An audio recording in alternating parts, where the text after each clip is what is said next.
اس نیت سے آ جائیں کہ اس عزاداری میں اس مجلس میں کوئی تو ہے جو مولد قبول خدا مولد پسندہ کا بابدلائی اسے کرا پایا، اس کی وجہ سے نہیں بخشا جاؤں گا۔ ان دو تصورات کو لے کر یا میری وجہ سے کوئی بخشا جائے یا کسی کی وجہ سے میں بخشا جاؤں گا، یہ ہے مجید صاحب بابدلائی اہمیت دیں تو ضائع نہ کریں، دکھاوے میں ضائع نہیں کریں، اخلاص ہونی چاہیے۔ اب آپ محمد علی یزدی بہت بڑے سالے گزرے ہیں، اور جناب ان کا واقعہ موجود ہے، آپ جا کر پڑھیں کہ انہوں نے نقل کیا کہ میرا ایک دوست تھا بچپن میں، اس کے ساتھ پڑھا لکھا بڑا ہوا، لیکن وہ اچھا آدمی نہیں تھا، مومن تھا لیکن زیادہ اچھے اعمال والے نہ تھے۔ اس کا انتقال ہو گیا، اچھا جوان نہیں تھا، زیادہ ہمارے سالے والے بات ہوا نہ تھا، اس دنیا سے چلا جاتا ہے۔ کیونکہ یہ ایک مرد صالح ہے، اب اس عمر میں انہوں نے اپنے دوست کو خواب میں دیکھا ہے، عرض کیا کہ بعض بابصیرت افراد کے لیے بعض حقائق خدا کو متعلق دکھا دیتا ہے۔ کسی نے کہا کیا کس کا دوست ہے، خواب ہے، دیکھا کہ اس کی اچھی خاصی حالت ہے، شائستہ حالت ہے، نورانیت ہے، ایسے جیسے کوئی غم نہیں ہے۔ تو سوال کیا کہ دنیا میں جو آپ زیادہ اچھے اعمال والے نہ تھے، یہ کیا کیسے آپ کی حالت ہو گئی؟ آپ کو کوئی خاص اچھے کام انجام دینے والے نہ تھے۔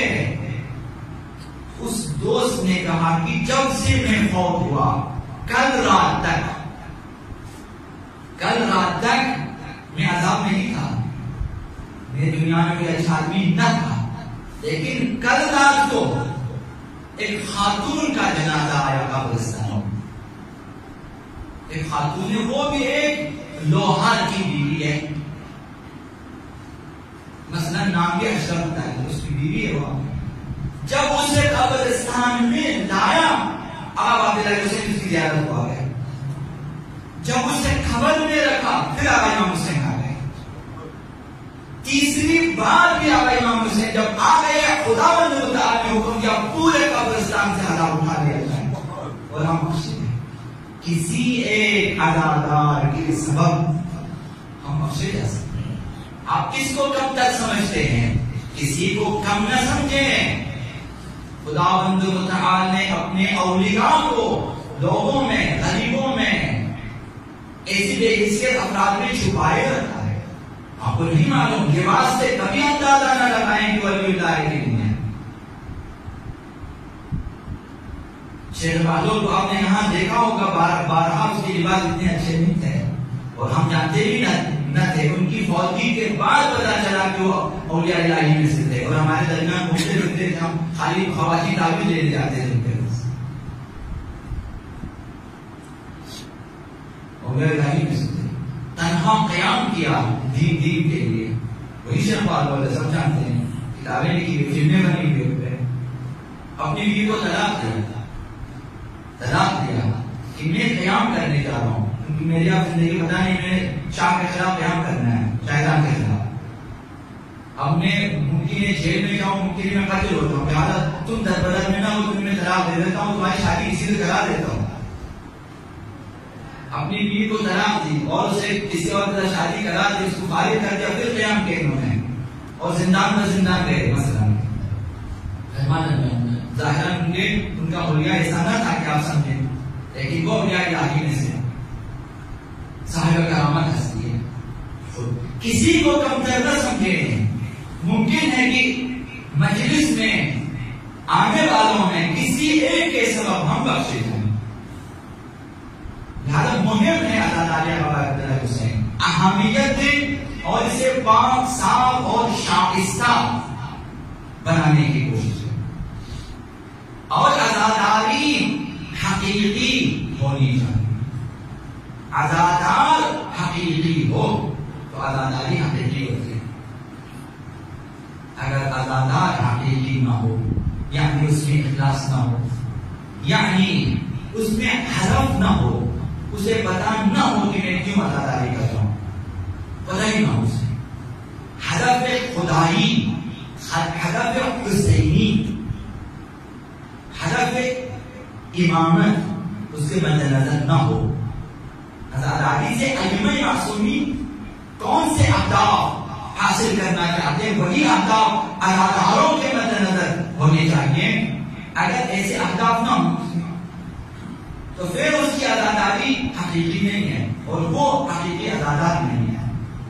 حقیقی عزادار کے پاس ہدف ہوتا ہے، اپنی زندگی میں کچھ اہداف حاصل کرنا چاہتے ہیں. آقا امام حسین کیا چاہتے تھے اپنی قیام سے، وہی اہداف آپ کو حاصل کرنے چاہتے. تو لہذا ہدف خدائی ہو عزاداری میں. جب ہدف خدائی ہے تو تقویٰ ضروری ہے. خدائی اہداف میں بغیر تقویٰ کے آپ کامیاب نہیں ہو سکتے. تو جو عزاداری آپ خداوند متعال کی رضایت کے لیے اور اہداف دین مبین اسلام کے لیے انجام دینا چاہتے ہیں تو اس میں تقویٰ شرط ہے. تقویٰ یہ ہے کہ آپ کی عزاداری گناہوں سے آلودہ نہ ہو، گناہ سے آلودہ نہ ہو. بہت ساری مثالیں دی جا سکتی ہیں، ہر سال ایسی مثالیں دی جاتی ہیں. یعنی آپ کی عزاداری جو ہے دوسروں کے لیے تکلیف آور، درد آور اور اذیت و آزار کا باعث نہ ہو. گناہوں سے آلودہ کیسے؟ اگر میں عزاداری کریں تو ہم بھائیوں کو جینا حرام کر دیں، وہ عزاداری بے تقویٰ ہے. آپ عزاداری تو کی لیکن ہم بھائیوں کے لیے باعث تکلیف، باعث رنج، باعث عذاب.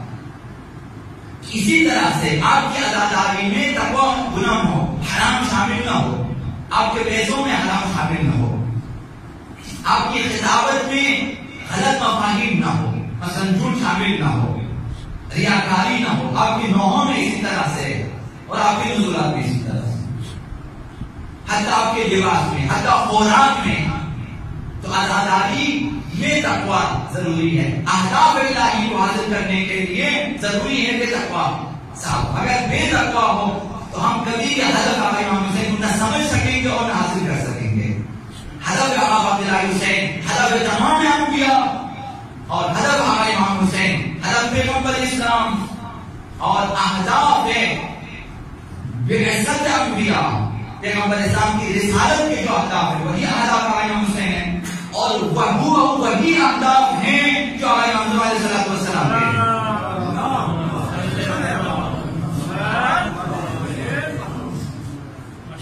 جن اہداف کے لیے آقا امام حسین علیہ السلام پر غیب میں تشریف فرما ہے اور انتظار میں ہے کہ خداوند متعال نے حکم ظہور دے، اذن ظہور دے، وہی اہداف آقا امام حسین کے. انہی اہداف کے لیے آقا امام حسین نے قربانی دی ہے اور قیام کیا ہے.